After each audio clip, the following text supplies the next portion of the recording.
Получа ли покана за рожден ден, всеки път започва голямото чудене. Какво да подаря? Да е интересно, да е различно, да остави спомен и да влезе в употреба.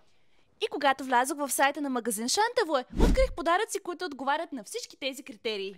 Универсалният ми избор за подарък е скреч карта 100 неща за правене в България, която спокойно може да я прекръстим на 100 неща, които трябва да си правил поне веднъж, за да може да се наречеш българин. И смело твърдя, че е подходяща за всеки рожденик, защото ще му даде идеи за приключения чак до следващия му рожден ден. Ето как работи тази скреч карта. Когато изтриеш надписа на приключението, което си избрал, той се променя от да отидеш на Розобер на отидох на Розобер и се разкрива страхотна цветна картина отдолу.